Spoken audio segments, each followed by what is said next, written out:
Bom dia, pessoal. 9 horas em ponto. Mais uma vez com bastante orgulho e com muita felicidade. E agora, com um pouquinho menos de tempo, eu gostaria de dar início ao nosso evento, ao Comex 20+. Para aqueles que já estão aqui conosco há um certo tempo, têm acompanhado a nossa trajetória, sabem dos nossos objetivos. A gente deixa sempre claro que quer provocar bons insights e ajustar a mentalidade de todos nós, né? Aqueles que são parte ou integrante ou simpatizantes do comércio exterior. E o nosso objetivo aqui, mais do que nunca, é debater temas que a gente entende como tendências e buscar traçar tudo isso junto com vocês em forma de plano estratégico para lidar com o futuro. Então, oficialmente aberto o evento, eu gostaria de, como sempre, agradecer os nossos 3 convidados. Dessa vez temos 3 pessoas de muita experiência, de bastante relevância no mercado. Hoje eu não posso de delongas, né? Eu tenho realmente que me preocupar com o tempo, porque não só a gente gosta de ser pontual, como também a gente tem mais pessoas para falarem hoje, muita informação relevante. Então, indo direto ao ponto, muito obrigado ao Sadal, da Craft, ao Denis, da Plus Cargo, e ao André, da Olink. Para aqueles que não sabem, é importante contextualizar, sempre que vocês têm uma carga consolidada com a FIO ou com algum outro agente de carga, que todos aqui são muito bem-vindos, são essas as empresas que fazem o milagre acontecer. A magia passa pela mão deles. A gente sempre indica que isso seja claro, porque muitas vezes as pessoas não têm a clara percepção sobre o papel do NVOCC e do Freight Forwarding, do agente de carga, né? Então, é importante que vocês entendam que tudo aquilo que a gente maneja de cargas consolidadas para empresas que estão iniciando um projeto, retomando um business, começando uma importação, uma exportação, que o volume ainda não é suficientemente grande para um container, ou que não tem espaço para frete aéreo, são esses os caras que fazem a magia acontecer, são esses os caras que fazem as cargas aí consolidadas transitarem de mundo afora, IMPO e EXPO. Tá? Então, obrigado ao Sadal, obrigado ao Denis, obrigado ao André por estarem aqui conosco e a gente tem certeza que vai ser um excelente evento. O tema, Transporte 4.0, desculpem, ele tem uma série de nuances que podem ser abordadas. Dentro do nosso estudo especificamente, ele transita por questões relacionadas aí a meios de transporte, a modalidades inovadoras, com aplicação de tecnologia, com evolução de processos e com principalmente os impactos que isso gera dentro do nosso dia a dia. Sejamos nós contratados, contratantes ou parte integrante da cadeia de serviço do comércio internacional, importação e exportação. Aqui conosco, a gente vai trabalhar o tema e jogar algumas informações relacionadas à evolução do transporte. É evidente que a gente até no texto menciona que entregas com drone, etc. e tal, isso tudo já é uma realidade, isso não é mais futuro, não é mais tendência. Só que aqui o importante é a gente permear esse assunto e entender, de forma geral e com base na experiência vasta dos 3 convidados, quais serão os impactos. O que eu preciso olhar? Aonde eu tenho que me preparar? Que tipo de curso eu tenho que fazer? Qual é o olhar que eu tenho que ter para o meu negócio ou para o negócio que eu faço parte? Esse é o nosso principal objetivo aqui. Legal? Então, trabalhando dentro desse aspecto de evolução dos meios de transporte, o que eu queria começar? Obviamente, eu vou convidar um oriental, que supostamente nós orientais somos muito bem relacionados com tecnologia, supostamente. Eu talvez não seja. Mas eu convido então o nosso amigo Sadao Oshiro, que representa a Craft, para nos trazer informações a respeito de impactos da tecnologia e aquilo que vocês estão do lado aí da consolidação, enxergando de recursos tecnológicos disponíveis para o transporte internacional e de que forma que isso pode ser benéfico, maléfico ou impactar de alguma maneira o nosso dia a dia profissional. Está contigo, Sada, por favor. Bom, primeiramente, bom dia a todos. Obrigado, Camada, Ricardo, Rodrigo, Brito, todo o pessoal da FIO pelo convite. Obrigado, Denis e o André também, pela possibilidade desse debate aberto para todo mundo. Acho que todo mundo tem muito a ganhar quando se troca ideias com pessoas que estão tão conectadas com o mercado como nós estamos, né? Falando do NVO, da parte do NVO, a gente circula um ponto muito específico da cadeia, né? E um pouco, não é que é difícil, mas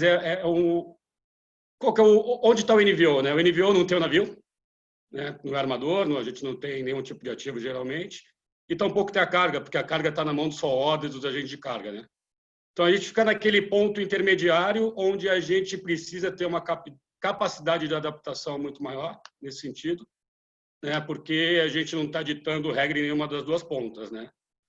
A dificuldade que a gente enfrenta no processo de adaptação a novas tecnologias é que cada vez mais a gente percebe customização para os clientes e que nem sempre ela anda de mão dada com a automatização do processo, né? Quando você começa a olhar, é muito importante quando você vai falar de tecnologia, é muito importante se inspirar em empresas que estão no mercado de tecnologia, que estão à frente, em mercados que estão à frente do nosso, na questão tecnológica, né? Então, hoje você olha a maioria das criações de startups, né? Elas partem de um conceito de economia colaborativa, né? Diminuição de consumo de bens necessários, você fatia o processo em especializações, né? Então, você tem uma ideia única, então você junta 6 intervenientes, 4, dependendo do projeto que você tem, especializados, e ele nasce da conexão para a especialização, né? Na parte da logística, do NVO, do agente de carga, não, o nosso processo é extremamente fragmentado, né? E a gente tem que sair dessa fragmentação para uma unificação, né? E a dificuldade de conectar é que, muitas vezes, assim, participantes e intervenientes têm até dificuldade de entendimento de qual é a responsabilidade de cada interveniente dentro do processo, né? Vira quase que uma torre de Babel. O nosso mercado está pré-revolução de tecnológica e esse caminho inverso, às vezes, é um pouco mais difícil para o mercado que já está tão estabelecido quanto o nosso. Porém, muita coisa vem se desenvolvendo, tanto na parte tecnológica quanto no próprio comportamento das empresas perante essa situação nova que acontece diante dos nossos olhos, né? Eu acho que a sensação que a gente tinha o que será que vai acontecer vem cada vez mais dando espaço do que, de quando e de que maneira vai acontecer, né? Muitas tecnologias já estão aí, já chegaram para ficar. A gente vai falar um pouco delas, né? Vou tentar fazer um apanhado meio que cronológico de como isso vem acontecendo, né? A gente começou, pelo menos quando eu começo a entender um pouco mais, se falava muito em EDI, né? Entre troca de informações entre sistemas, mas sempre com um input. É necessária essa troca de informação, né? Do input de um sistema a outro, automático ou não. Hoje se fala muito mais de API, né? Que as rotinas já estão ali 24/7, você busca a parte que te convém, né? E que dá uma velocidade no processo muito maior do que a anterior. E se fala o assunto, acho que talvez um dos mais latentes no momento é a blockchain, né? Já foi falado na parte de pagamento internacional, então não vou entrar muito nessa linha, mas tentar contextualizar como é que funciona numa operação, né? Eu, quando comecei vou exemplificar aqui com um exemplo até pessoal, quando eu comecei minha carreira no comércio exterior, comecei na operação, documentação, né? E a gente tinha as pastinhas, que até pouco tempo atrás eram bem famosas, né? Então, você colocava ali, desde a cotação, instrução de embarque, fechamento, você colocava aquelas pastinhas. E por que a gente montava essas pastinhas? Amanhã, quando o funcionário sai de férias, sai da empresa, precisa revisitar esse arquivo, essas pastinhas estavam ali para você organizar e ver de uma maneira mais acessível. Estou falando isso em 2008, mais ou menos, né? A gente está em 2020. E o blockchain, de uma certa forma, é como se todos os intervenientes do processo tivessem essa pastinha e colocassem todas em nuvem, para todo mundo poder acessar de uma maneira democrática, rápida e muito segura, né? Porque é tudo criptografado, etc. E tal. E essa pastinha iria desde a parte do começo da produção do bem, passando pelo transporte até o depósito fiscal, o trâmite do depósito para o terminal de contêiner do porto, o transporte e toda a ponta de consolidação na parte da importação, né? Inclusive até o pagamento. Tudo em nuvem, criptografado, on-time, de maneira assertiva, democrática, né? Hoje, exemplificando também, existem projetos muito grandes, né? Porque o que acontece numa estrutura dessa de blockchain, você tem que ter todo mundo conectado naquele processo, né? Então, essas partes da cadeia que eu comentei agora, todas têm que estar em compliance com a mesma linear, com a mesma filosofia e metodologia de trabalho, né? Isso evita muito trabalho manual, que toma tempo, fica sujeito a erro, melhora o processo na parte documental operacional, né? Tem um custo mais baixo para toda a cadeia, que é muito importante. Diminui muito o risco de qualquer tipo de fraude, seja ela contra o agente de carga, depósito, inclusive fraudes alfandegárias, né? Porque está tudo ali documentado de uma maneira muito clara e acessível para todo mundo, né? Ele democratiza a pastinha, como se todo mundo colocasse as suas pastinhas para todo mundo ver, né? Bom, desculpa te interromper, mas me chama muita atenção esse teu paralelo, porque você dá um exemplo interessantíssimo da evolução do processo e contextualiza com blockchain um aspecto fundamental que é basicamente a segurança. Eu fico muito orgulhoso em ver que vocês, na cadeia, sendo parte integrante, como ocupando o papel do NVOCC, que vocês também estão olhando para o blockchain, que vocês também entendem que essa tecnologia aplicada para o mundo todo vem a revolucionar definitivamente o nosso ramo de atividade. E outro ponto que me chamou a atenção no teu comentário foi que existem buscas de informação, transmissão por EDI e que agora com tecnologias a partir desse momento a informação pode ser buscada sem necessariamente haver intervenção de um humano. E se isso não há necessidade e se tem segurança com base em tecnologia, o fluxo de informação para aquilo que, no nosso ponto de vista, sendo agente de carga, um dos nossos ativos mais valiosos é a informação, a gente já percebe uma evolução não só no meio de transporte, mas como também no nosso processo como um todo, né? Se nós da cadeia NVOCC, agente de carga, não olharmos para esse tipo de recurso tecnológico e não, o mais importante, implementarmos dentro do nosso dia a dia, independente ao ponto relacionado do nosso negócio, a gente tem certamente, como diz o Rodrigo, um grande risco de ficar para trás. Então, acho muito legal, mas eu tenho certeza que isso tudo ainda gera bons insights para todo mundo, né? De qualquer maneira, Sada, a gente volta daqui a pouquinho, mas eu vou fazer um gancho na tua fala porque é importante. Eu tenho certeza que aí o André pode nos ajudar, né? O André está aí conosco também, e o André pode nos ajudar com informações relacionadas aos impactos. Porque se a gente vem falando que o meio de transporte vem evoluindo, lógico, a gente daqui a pouco vai brincar embarcações híbridas não tripuladas, etc. e tal.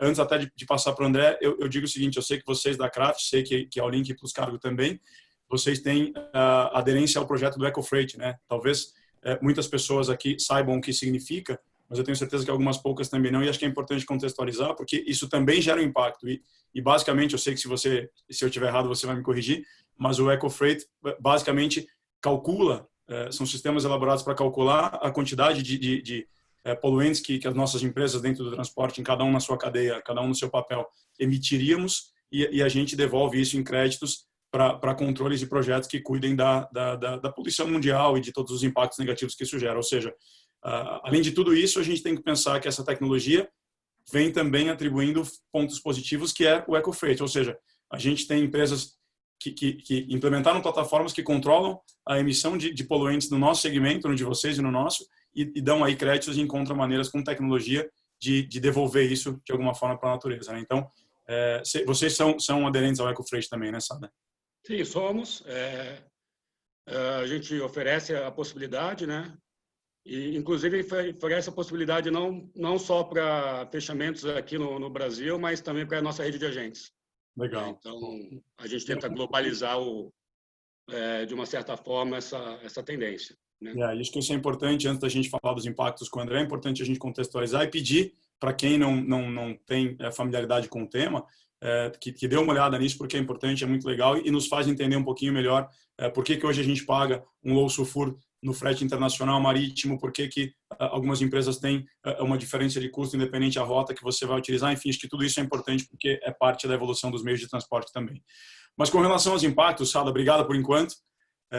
Com relação aos impactos, eu queria trazer um pouco mais aí a experiência do André também, está conosco o André da Link, porque a gente tem um ótimo relacionamento também fora do business e a gente sabe que o André é um estudioso convicto de questões comportamentais e observa muitos impactos dessa evolução do transporte. Andrezão, se você puder, por favor, nos brindar aí, pegando o gancho do Sadal, com tudo aquilo que de tecnologia, com a importância do blockchain, com a entrada de questões ambientais no nosso dia a dia, e o impacto para as pessoas, para a nossa rotina. O que você nos traz aí, André, por favor?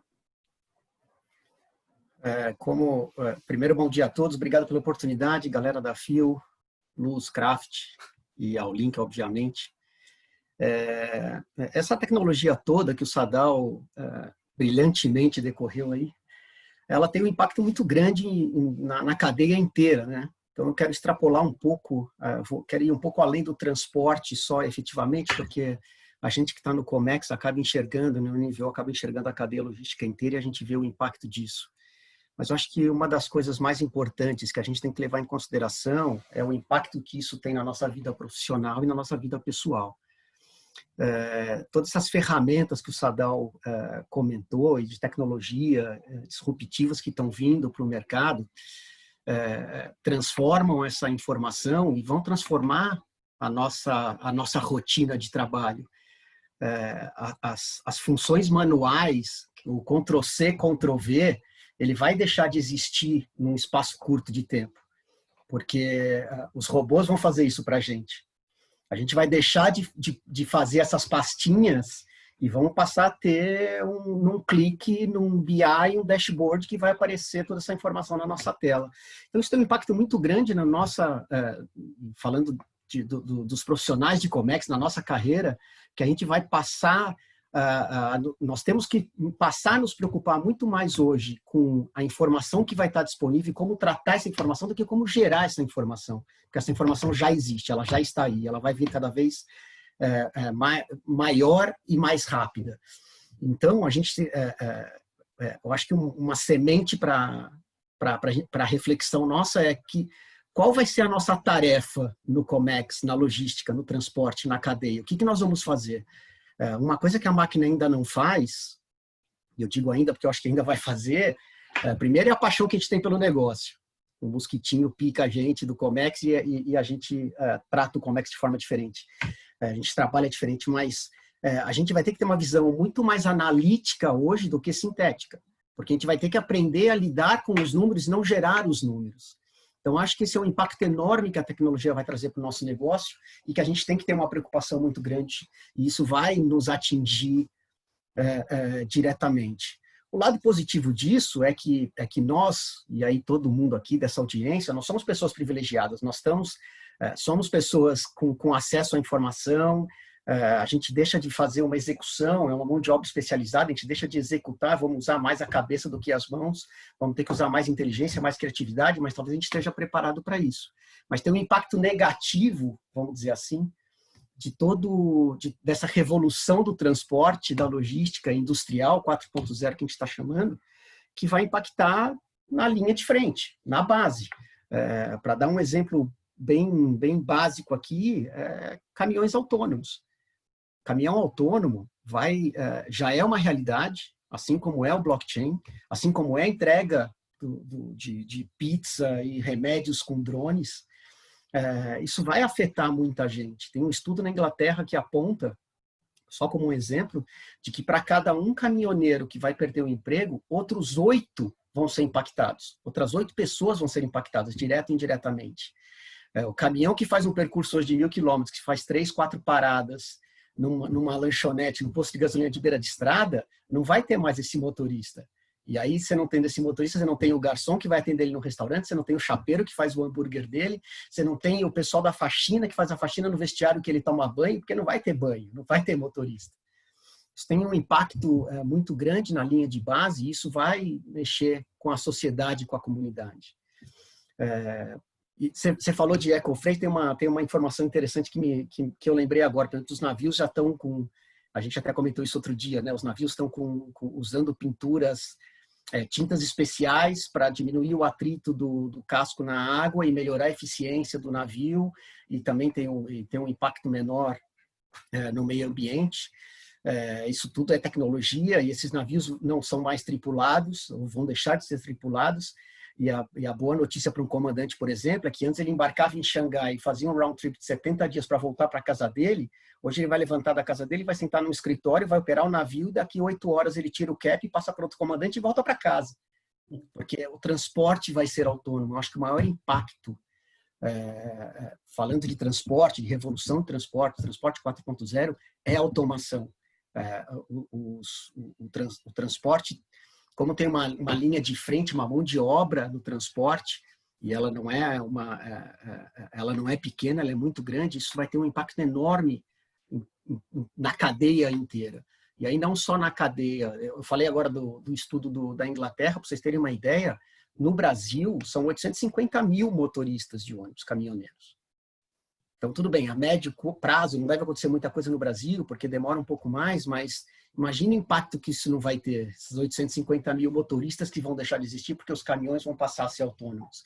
O impacto que isso tem no estoque, no avanço do estoque, na medida em que você é mais eficiente no transporte, principalmente no last mile, vou falar isso um pouquinho daqui a pouco, você fraciona mais a carga, porque você customiza o transporte e os volumes. Então, você vai passar a ter estoques avançados.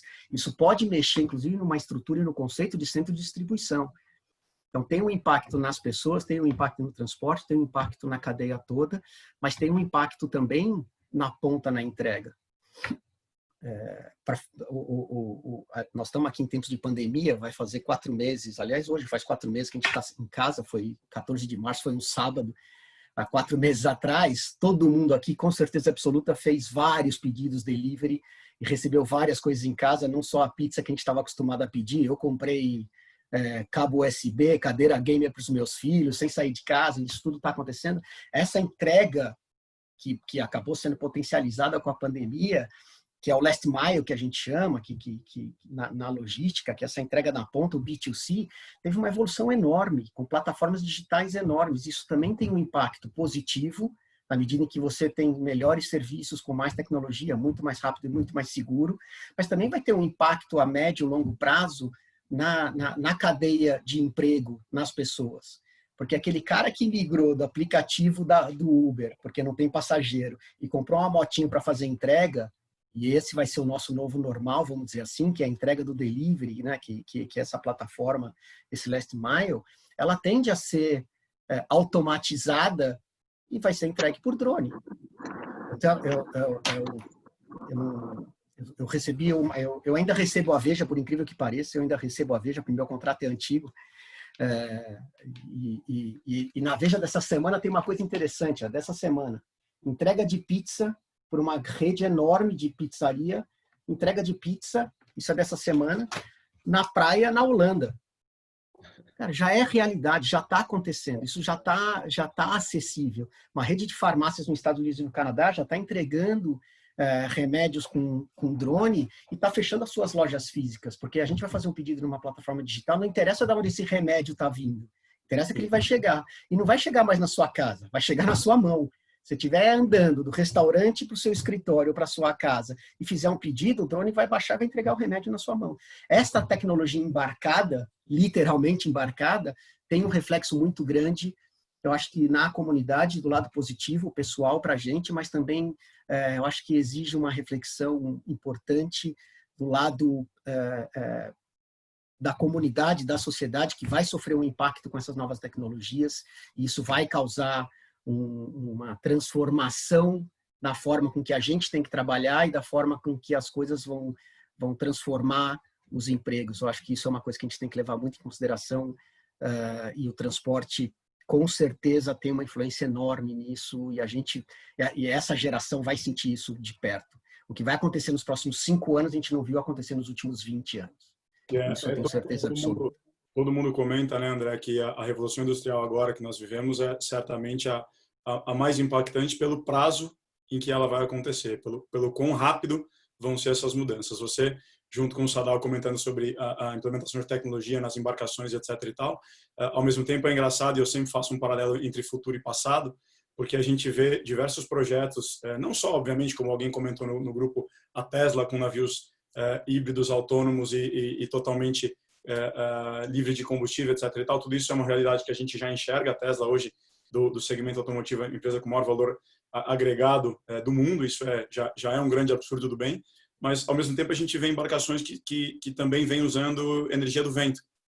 Eu não sei se aqui alguém pratica vela, mas é curioso a gente entender que, ok, o futuro chegou, o futuro foi ontem, mas ainda assim a gente tem que observar eventuais recursos do passado, porque a agregação desse futuro com o presente e uma pincelada de passado não faz mal para ninguém, né? Mas o fato é que os impactos são enormes e a gente imagina que num veículo não tripulado, eu faço aqui uma provocação também, como muitas das que o Sadal e você já nos deixaram, para a indústria do seguro internacional. Como é que os profissionais do seguro internacional vão entender o mercado, se ele migra ou não migra? Será que ele não migra? Talvez pode ser que não, vai haver sempre essa demanda. Mas dentro de qual cenário? Dentro de qual cobertura? Dentro de qual sentido? Com qual tipo de política se o nível de segurança, com todo o processo automatizado, tende a aumentar muito no processo, né? Eu acho que você vai fazer um comentário, né, André? Um exemplo muito clássico que você tocou agora no problema na questão de seguro e eu lembrei de uma coisa. Os navios autônomos, que já é uma realidade, mas quando tiver em escala a gente vai sentir isso muito mais de perto, vão ter um impacto enorme.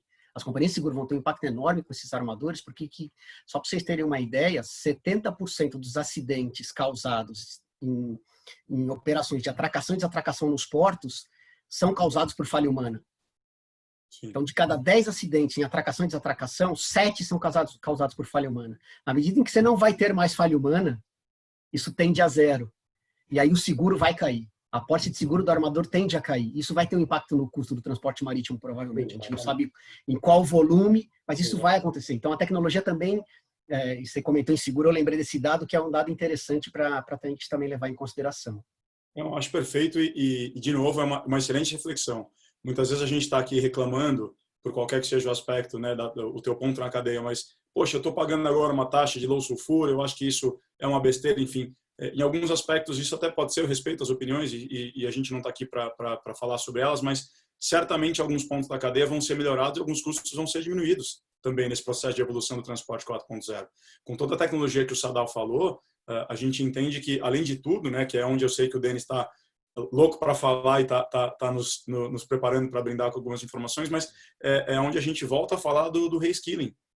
Será que a gente está preparado para essa migração e para essa mudança? E a gente está preparado para entender mudanças dentro da cadeia de transporte tão bem quanto elas vão acontecer e olhar sempre o lado bom delas? Acho que isso é importante. E até, inclusive, Andrezão, muito obrigado pela tua excelente contribuição. E aí eu jogo para o Denis, que tem já um viés para nos levar para o fim do evento. É evidente, pessoal, desculpem, mas hoje a gente vai passar um pouquinho do tempo, é inevitável, são 3 grandes cabeças pensantes do Comex, a gente vai passar um pouquinho, mas eu prometo que não muito. Denis, como é que você enxerga esse processo todo daquilo? Como é que você nos ajuda a resumir, na tua percepção, aquilo que o Sadal e o André nos trouxeram em termos de impacto e como é que a gente se prepara para tudo isso, Denis? Bom, primeiramente, bom dia a todos. Já vou pedir aí, faltam 3 minutos para 9h30, vamos esticar um pouco isso daí, que senão eu vou ter que dar uma de Enéas aqui, né?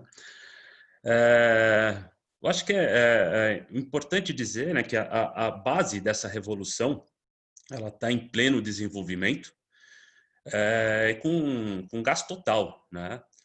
Bases essas, Fábio, que muitas delas foram discutidas aqui, né? Não só a capacitação, como o aprimoramento das pessoas, mas como a digitalização dos processos, a desburocratização dos processos, a tecnologia de informação. Eu acho que isso tudo vai nos empurrar, eu digo empurrar, porque para o blockchain, né? Como, se não me engano, o Sadal bem comentou. Por quê? Porque isso vai ser nos oferecido primeiramente, isso já é um achômetro meu, pelos armadores, pelas companhias aéreas e pelos terminais. Então a gente vai, e o blockchain chega para organizar isso e para dar segurança nesses processos, tá? Passando por isso, a gente entra num negócio muito legal, que eu, com meus 40 e poucos anos, o meu desenho predileto era os Jetsons, né? E foi muito legal essa última semana que eu fiquei viajando, né? Depois que a gente fez o briefing, pô, como será, né? E aquilo resume muito bem, né? A gente vai falar agora de inteligência artificial, né? A inteligência artificial ela já é presente, tá? Mas eu quero dizer que essa inteligência artificial ela vem num âmbito muito maior, né? Ela vem exclusiva, é um caminho único, né? Isso, inclusive, eu acho que não tem fim. porque ela vai sendo modificada, ela vai sendo aprimorada e ela vai levar a gente para um lugar que a gente desconhece, né? Até aqui um pouco antes da gente entrar, eu estava brincando, né? Que eu fiquei imaginando nas minhas ideias como será, né, o nosso trabalho. Cara, nós teremos um computador dizendo que aquele material está faltando, ele mesmo vai disparar uma mensagem para o agente embarcador, vai disparar uma mensagem para o exportador, que vai posicionar aquilo, especialmente na data e hora. Um drone, um caminhão flutuante, vai fazer essa retirada dessa mercadoria para uma esteira rolante, um guindaste mecânico, tipo, vai ser tudo muito, muito louco, né? A partir daí, o que nós pensamos? Duas preocupações grandes, né? Uma delas, o André falou bastante sobre ela, que entra justamente naquilo que você comentou, que é a capacitação das pessoas, né? A gente não pode esconder que hoje o robô fará o trabalho de 10 pessoas, 8 pessoas, acho que, se não me engano, como o André comentou. Como é que a gente se prepara para isso? Se capacitando, né? Atrás de informação. E eu não estou pedindo, não é uma sugestão de você fazer um MBA em Oxford. É você se inteirar, né? Esses programas que vocês têm desenvolvido aqui, é um bom exemplo disso. Isso traz muita informação importante, isso te abre insights importantíssimos, você começa a pensar, desenvolver e se aprimorar, né? Sem isso, talvez não para a nossa geração, mas as gerações futuras terão grandes problemas. Minha outra preocupação seria referente às relações humanas, sociais, né? Pois bem, isso já deixou de ser uma grande preocupação minha, porque você teve a proeza, né? Vocês da FIO tiveram uma proeza de me colocar numa sala de reunião, 9 horas da manhã, no meio de uma pandemia, com 2 dos meus maiores concorrentes, né? Então, isso quebra um pouco esse lado isso tinha uma grande preocupação e hoje eu percebo que não. A Plus Cargo hoje, eu tenho 90% dos nossos funcionários trabalhando em home office, né? E hoje nós estamos muito mais próximos, né, dessas pessoas. Então, isso deixou de ser uma preocupação, mas é um ponto de atenção, tá? E, finalmente, né, respondendo um pouco a ideia, né, a pergunta de, para onde nós estamos, para onde vamos, né? Eu acho que nós estamos assim, chegando no meio de um processo que ela precisa dessa base, essa plataforma. Mas eu não me surpreenderia se daqui a 10 anos nós já tivéssemos, como o André o Sadal comentou, drones, navios híbridos, sendo controlados por essa inteligência artificial, porque ela vem também para tomar conta, para cuidar um pouco do planeta, por exemplo. Eu vejo ela como uma coisa grandiosa, que ela vai controlar um pouco a emissão de poluentes, vai otimizar os custos das empresas, vai tratar da nossa saúde física, da nossa saúde mental, tá? Então, isso é uma coisa que não tem como voltar atrás, né? Isso é um caminho único e a gente tem que aproveitar ao máximo isso. E é isso. Espero ter participado legal. Eu fui rápido, hein? Não, perfeito. Sada, já te passo a palavra, só vou contextualizar um pouquinho para a gente tirar os nossos insights, Denis. Eu acho que, assim, a gente está aqui falando bastante sobre futuro, sobre tecnologia, dois aspectos que são importantes a gente lembrar. Obviamente, as pessoas estão à frente de tudo, isso é matéria e é informação que a gente traz para todas as conversas a respeito de inovação que a gente tem em todas as searas, seja em uma roda de amigos, seja numa reunião comercial, seja numa palestra para pessoas que não são do ramo, mas a gente sempre lembra que as pessoas vêm à frente de tudo. A tecnologia ela é aliada e a tecnologia ela é meio para a inovação. Ela não é inovação propriamente dita.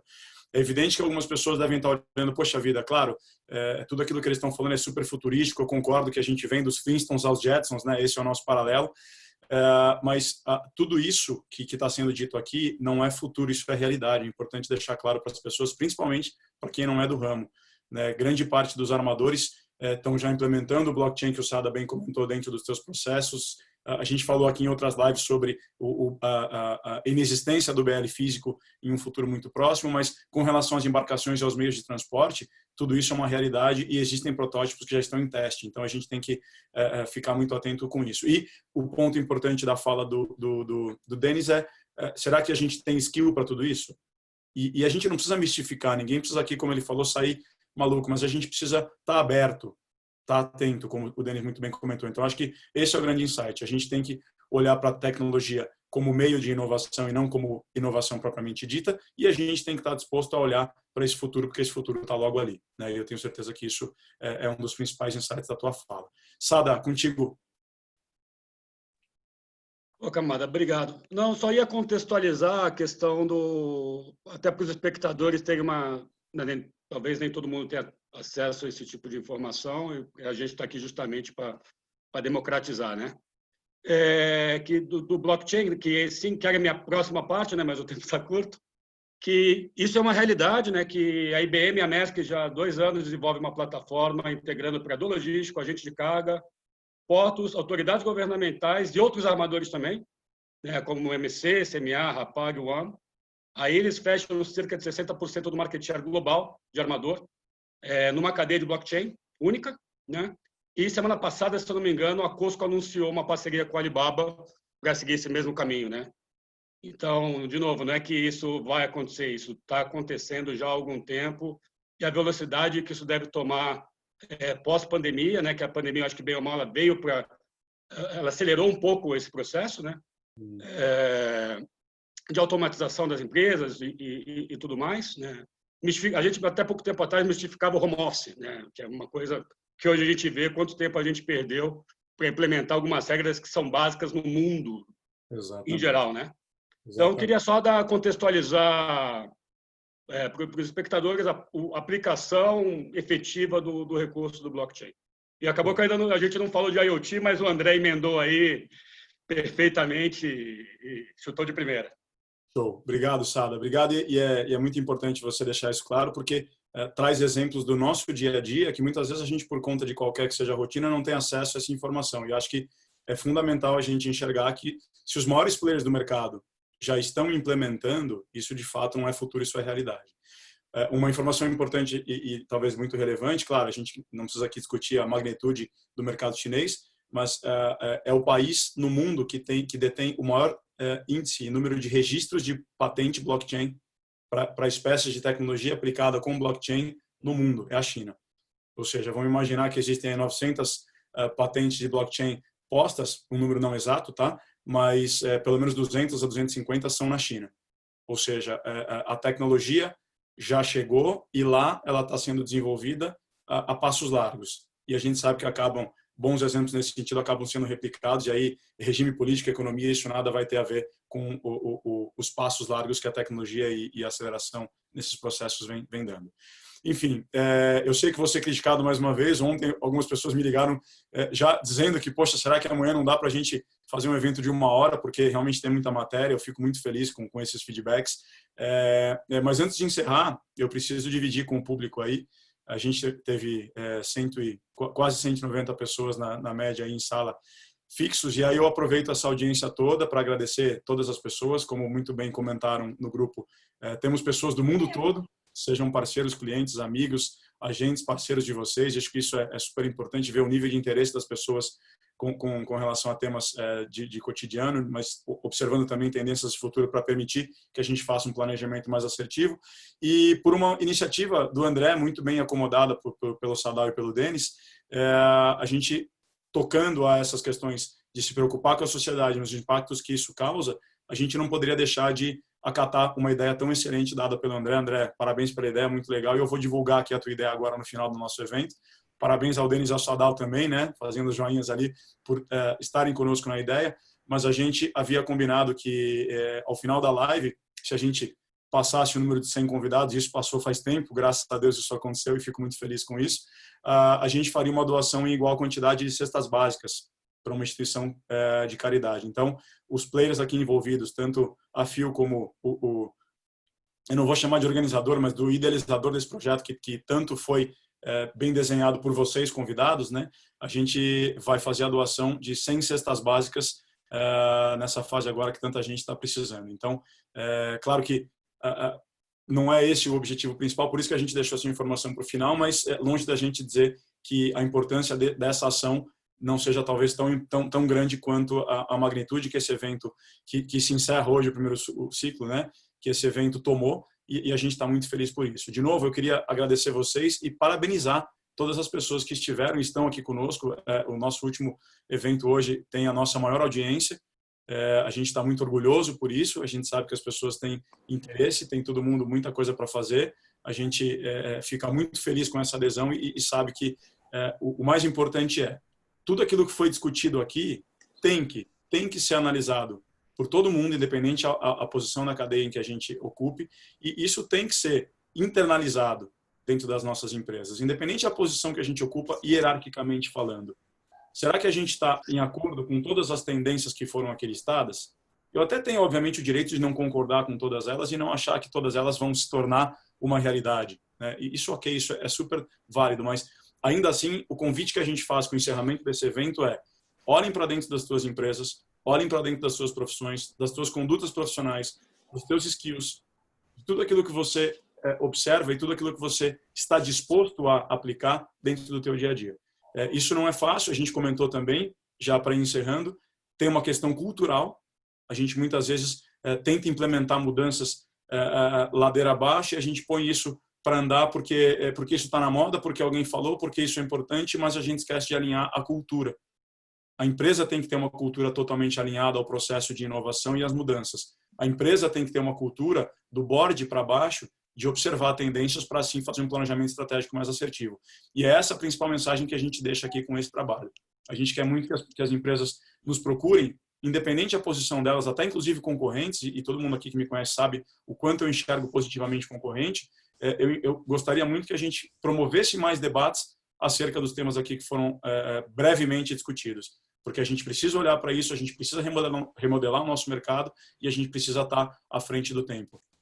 A gente no Brasil tem muita oportunidade, a gente tem uma cultura excelente, um nível profissional dos melhores do mundo, na minha humilde opinião, e a gente só precisa agora olhar para o futuro, desenhar as tendências e colocar o nosso planejamento estratégico com base nesse tipo de análise. Mas, enfim, sem mais delongas, chegamos a quase 15 minutos de atraso, quase 190 pessoas aqui agora, estamos dentro do nosso planejado, mas Sadal, Denis, André, muitíssimo obrigado pela presença de vocês, pela participação, foi espetacular, eu queria passar a manhã toda aqui com vocês, tenho certeza que outras pessoas também. Aos outros convidados que estiveram conosco, meu super obrigado, a gente certamente gerou valor para muita gente em termos de reflexão pessoal e profissional dentro da cadeia, dentro do comércio exterior, e aos nossos convidados, mais uma vez, né, que estiveram conosco aí, alguns assíduos, e eu agradeço de coração por essa oportunidade que nos deram de nos ouvir aí todas as manhãs, e por ideia de Denis, do André, do Sada e de algumas outras pessoas que já passaram por aqui, a gente deve sim dar continuidade, tá? No mínimo que a gente já promete é um evento geral, que vai ser o fechamento do Comex 20+, onde grande parte dos convidados vão estar presentes. É evidente que aí a gente não vai limitar em 1 hora. Provavelmente vai ser feito num formato happy hour online, mas isso a gente publica em breve. Tá? Lembrando que todo o nosso material está nas nossas redes sociais, basicamente o LinkedIn, e que os vídeos das outras lives que aconteceram, incluindo essa, ficam disponíveis no nosso canal do YouTube. Legal? Gente, eu infelizmente tenho que encerrar, mas agradeço de coração, Sadal mais uma vez, Denis mais uma vez, André mais uma vez, convidados, parceiros, amigos que estão conosco. Muito obrigado, tenham todos um excelente dia e que a gente possa seguir nessa brincadeira boa de provocar reflexões aí, falar sobre o futuro de maneira positiva.